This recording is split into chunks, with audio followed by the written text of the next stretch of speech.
쿠마 아도나이 베야푸츠 오예베카 베야누스 메사네카 미파네카. 여호와여 일어나사 주의 대적들을 흩으시고 주를 미워하는 자가 주 앞에서 도망하게 하소서. 샬롬 생각하는 성경 홀리함입니다. 오늘의 말씀은 서원에 대한 말씀입니다. 우리가 하나님께 언제 서원할까요? 자신이 신실한 하나님의 사람이라고 생각할 때 서원하게 됩니다. 또 하나님의 도움이 절실히 필요할 때 서원하는 경우도 있습니다. 결국 서원은 하나님께 가까이 다가가기 위한 자신의 신앙 고백이라고 할 수 있습니다. 그런데 우리가 하나님께 서원했던 신앙 고백을 지켰을 때는 전혀 문제가 없습니다. 문제는 실제 현실에서 서원을 지키지 못하는 사람들이 많다는 거죠. 여러분들은 하나님께 고백했던 서원의 약속들을 다 지키셨습니까? 물론 우리들은 신실한 믿음을 가지고 있기 때문에 상당 부분 지키려고 노력했을 것입니다. 그런데 현실적인 상황이 우리들이 원하는 대로 돌아가지 않죠. 분명히 노력했음에도 결실을 맺지 못하거나 사람의 연약함으로 마음은 가득하지만 실천이 안 될 때도 있습니다. 그럴 때 여러분들은 어떻게 해결하셨나요? 아마 대부분의 사람들은 하나님 죄송합니다 라며 회개하며 넘겨버릴 것입니다. 그런데 오늘의 말씀에서는 무작정 회개하고 없던 일로 넘겨버리지 말고 그에 상응하는 대가를 치루어라고 말씀하십니다.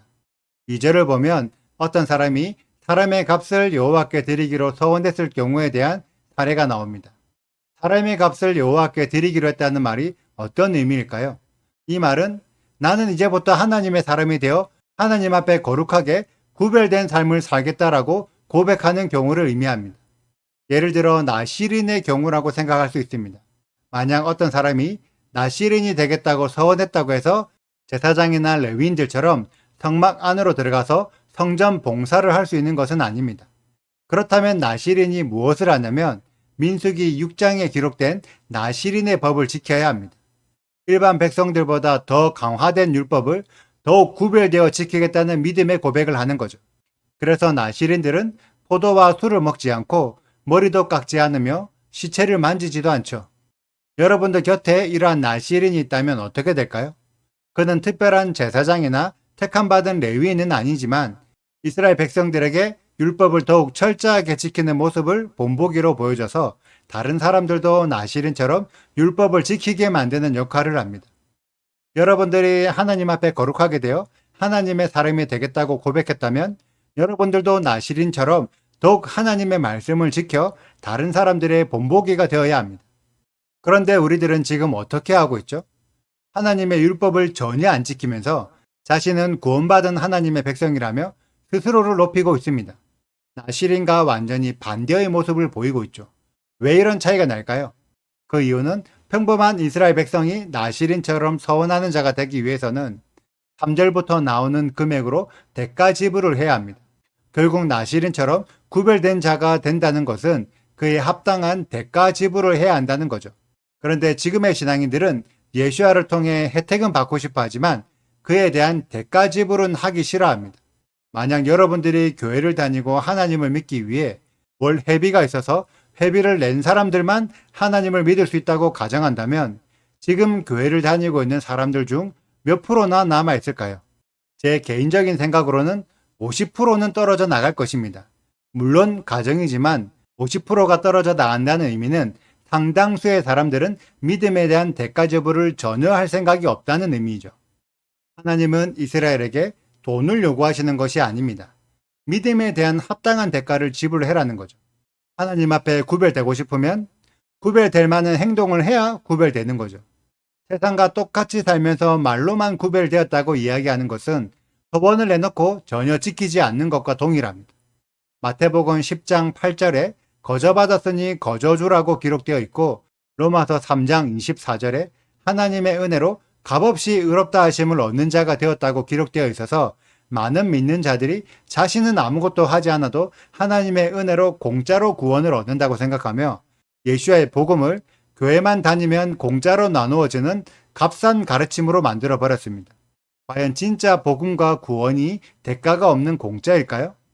마태복음 10장의 거저받았으니 거저주라는 말씀에 대하여는 22절에 예수와의 이름으로 말미암아 모든 사람에게 미움을 받을 것이나 끝까지 견디는 자는 구원을 얻는다며 박해받는 것에 대한 인내의 대가가 필요하다는 것을 설명하고 있습니다. 로마서 3장의 값없이 의롭다 하심을 얻는다에 대해서는 31절에 도리어 율법을 굳게 세운다는 율법 준행의 대가를 요구하고 있습니다. 핸드폰에 어플은 공짜로 다운로드 받을 수 있지만 그 어플을 제대로 사용하기 위해서는 현금 결제로 업그레이드 해야 하는 원리와 같은 거죠.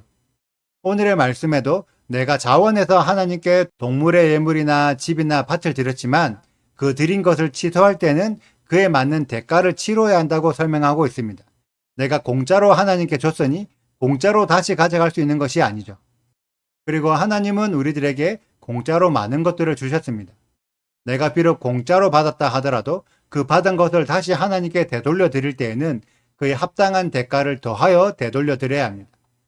여러분들은 어떤 대가를 더하여 되돌려 드릴 것입니까? 믿음을 받았기 때문에 믿음만 되돌려 드리면 될까요? 믿음을 받았으면 믿음과 함께 행위를 더하여 되돌려 드려야 합니다. 이것이 야고보서 2장에 기록된 믿음의 행위입니다. 우리들은 이미 많은 믿음의 고백들로 하나님께 서원한 자들입니다. 그렇다면 이제는 믿음의 행위로 서원의 대가를 치루어서 하나님 앞에 진정으로 구별된 자들로 세워지는 우리 홀리아미 가족들이 되시기를 축복합니다. 오늘의 영상은 여기까지입니다. 오늘의 말씀 읽으시고 질문이 있으시다면 언제든지 댓글로 남겨주세요. 오늘도 감사합니다. 샬롬! 여호와께서 모세에게 말씀하여 이르시되 이스라엘 자손에게 말하여 이르라 만일 어떤 사람이 사람의 값을 여호와께 드리기로 분명히 서원하였으면 너는 그 값을 정할지니 내가 정한 값은 20살로부터 60살까지는 남자면 성소의 세겔로 은 50세겔로 하고 여자면 그 값을 30세겔로 하며 5살로부터 20살까지는 남자면 그 값을 20세겔로 하고 여자면 10세겔로 하며 1개월로부터 5살까지는 남자면 그 값을 은 5세겔로 하고 여자면 그 값을 은 3세겔로 하며 60살 이상은 남자면 그 값을 15세겔로 하고 여자는 10세겔로 하라. 그러나 서원자가 가난하여 내가 정한 값을 감당하지 못하겠으면 그를 제사장 앞으로 데리고 갈 것이요 제사장은 그 값을 정하되 그 서원자의 형편대로 값을 정할지니라. 사람이 서원하는 예물로 여호와께 드리는 것이 가축이면 여호와께 드릴 때는 다 거룩하니 그것을 변경하여 우열감 바꾸지 못할 것이요 혹 가축으로 가축을 바꾸면 둘 다 거룩할 것이며 부정하여 여호와께 예물로 드리지 못할 가축이면 그 가축을 제사장 앞으로 끌어갈 것이요 제사장은 우열간의 값을 정할지니 그 값이 제사장의 정한 대로 될 것이며 만일 그가 그것을 물으려면 내가 정한 값에 그 5분의 1을 더할지니라. 만일 어떤 사람이 자기 집을 성별하여 여호와께 드리려 하면 제사장이 그 우열간의 값을 정할지니 그 값은 제사장이 정한 대로 될 것이며 만일 그 사람이 자기 집을 물으려면 내가 값을 정한 돈의 그 5분의 1을 더할지니 그리하면 자기 소유가 되리라. 만일 어떤 사람이 자기 기업된 밭 얼마를 성별하여 여호와께 드리려 하면 마지기 수대로 내가 값을 정하되 보리 한 호멜찌기에는 은 50세겔로 계산할지며 만일 그가 그 밭을 희년부터 성별하여 드렸으면 그 값을 내가 정한 대로 할 것이요 만일 그 밭을 희년 후에 성별하여 드렸으면 제사장이 다음 희년까지 남은 연수를 따라 그 값을 계산하고 정한 값에서 그 값에 상당하게 감할 것이며 만일 밭을 성별하여 드린 자가 그것을 물으려면 내가 값을 정한 돈의 그 5분의 1을 더할지니 그리하면 그것이 자기 소유가 될 것이요 만일 그가 그 밭을 무르지 아니하려거나 타인에게 팔았으면 다시는 무르지 못하고 희년이 되어서 그 밭이 돌아오게 될 때에는 여호와께 바친 선물이 되어 영영이 드린 땅과 같이 제사장의 기업이 될 것이며 구독과 좋아요를 눌러주세요. 그리고 알림 설정도 해주시고요. 그리고 하트도 꼭 눌러주세요. 슈바 아도나이 리베보트 알레페 이스라엘 여호와여 이스라엘 천만인에게로 돌아오소서.